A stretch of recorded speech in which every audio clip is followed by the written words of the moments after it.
Welcome to Module 4 of the DevOps Foundation course. We're going to talk about integrating DevSecOps stakeholders. It's all about culture and people. Certainly, I often talk about how security in general is a specific state of mind. It's a very broad state of mind. You're not only thinking about products, you're thinking about all the different things that could go wrong, and in particular things that are people that are deliberately trying to attack you from either outside the company or inside the company. So there's a pretty broad set of possibilities. So you have to have a pretty broad mindset with DevSecOps. So this individual, Fabian, said, I worked for Intuit for 18 months doing DevSecOps, and I've drawn many parallels between it and Krav Maga. The post provides a comparative view of DevSecOps and Krav Maga. So we're going to talk about that. Krav Maga is a set of practices and principles used by the Israelis military to think about defense. So DevSecOps' main objective is to ensure releases are secure, which is true. It's really about securing, making sure that the content of a software release are have as few vulnerabilities as possible when they're delivered. Krav Maga has a set of principles, objective to go home safe. So try to hit your goal, which is to go home safely. They're both security defense systems, and the common principles are listed here. Situation awareness, you need to be aware of what are your threats, as we talked about in the last module about threat modeling. Rugged, so make sure that your systems are set up to be resilient against security threats, using credentials control and management of containers and immutable infrastructures and all those things we talked about with DIE in the other module. Positioning to make sure that you know where you stand against the possible threats, and position your defense mechanisms accordingly, setting up all your checkers and things according to what's most likely to be a risk. Chaos, recognizing that there's no 100% prescription of how things are going to go. You don't know where necessarily the attacks are going to come from or what they're going to do. So there's certainly an element of uncertainty and chaos, and you want to prepare for chaos. Drills, so certainly just putting in place, something without practicing it and proving it works isn't sufficient. So the idea of drilling, drills and exercises to make sure things are working. And finally, this one is a little interesting legal bonus. It may seem odd, but one of the cool things about Krav Maga is it espouses a proportional defense, right? You don't overdo it. You might get into legal concerns if you try to, if you had a simple encounter, you don't want to, blow them up with a nuclear weapon or something.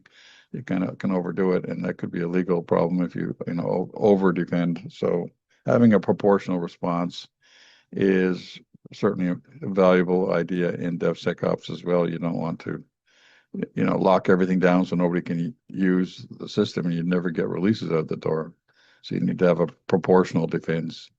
So these are kind of an interesting metaphor, basically, between Krav Maga and DevSecOps.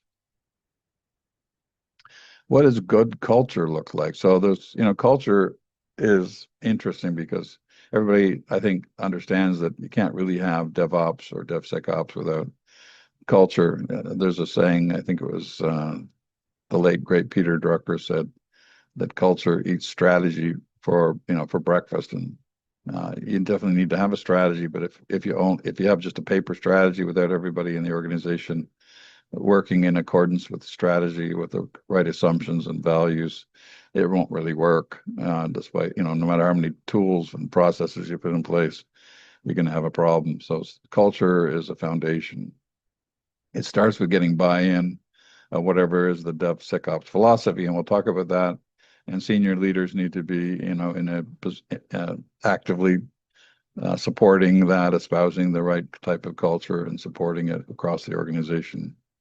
This ultimately will lead to changes in the organization culture, the people, new collaborative practices, the processes, automation using tools and tool chains, the technologies, the three dimensions of people, process, and technologies are certainly influenced by culture. And as I say, if you only have technology and processes without culture, it won't work. Be consistent with automated governance as well. So governance can help steer culture and hold it in place. A project must advance on all four of these areas to be successful. Safety culture, meaning, learning from failure and being open to learning from failure, feeling confident that you can go forward, make improvements along the lines of the third way of DevOps, but feel safe that things don't go 100% right. Building in resilience in your systems are also key. The best way to avoid failure is to fail constantly, as a kind of a tongue-in-cheek way of saying that you should be always available to learn from failure. Don't be too afraid of failure. Okay, the trust algorithm. So, yeah, so, underlying a lot of this is trust, and I would even emphasize the word respect even more than trust, but certainly trust is closely related. About 3 weeks after I started at Comcast, I realized that any behavior transformation that we wanted to achieve within the development organization would be impossible with the current lack of trust between developers and security. I mentioned this to one of my bosses, and he responded, I understand this is a problem, but it's not as if trust is a formula. My response was, well, maybe it is. I then got up from my chair and wrote the trust formula from Charlie Green at Trusted Advisor on the wall. We then had a great conversation about how to optimize the terms in that formula for our context. So this was Larry Macaroni. He's a pretty well-known speaker in the DevSecOps space. And he came a lot of his work on DevSecOps came when he was at Comcast. He says the trust formula, trust is equal to a credibility plus reliability plus empathy divided by self-interest. So the more you have credibility and reliability and empathy, you're going to have better trust. But the more you have self-interest, you're going to have less trust. So these things can be eroded by self-interest. So that's kind of the formula that he was talking about, the key ingredients of formulating trust. There are other, a lot of different culture models out there that we could point to. There's several that we'll walk through briefly here. So one of them is called Erickson's model. Erickson is talking about the development of humans along the lines of psychosocial development. And this is shown here as a staircase from infancy, kind of building trust, and then autonomy, and then initiative, and then industry, identity, intimacy, generativity, and then integrity. So really the right kind of culture in this model for DevOps and DevSecOps is kind of the second highest level, at least generativity.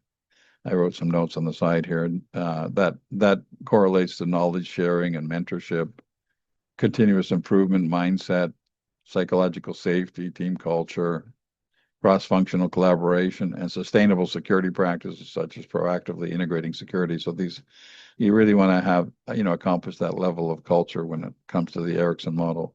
The next slide explains it a little more. It's a little busy, but yeah. So Erickson stages of psychosocial development.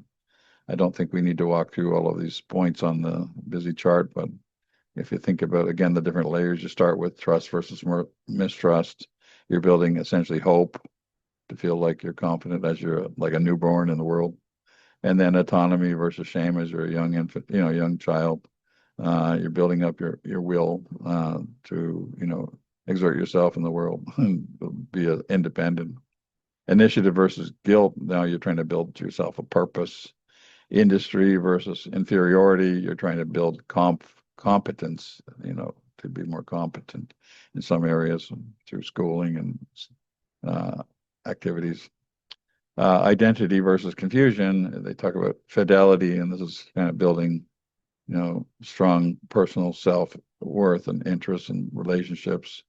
Intimacy versus isolation. They talk about love, but in the context of DevOps, I don't think we're loving DevOps, although I kind of love DevOps.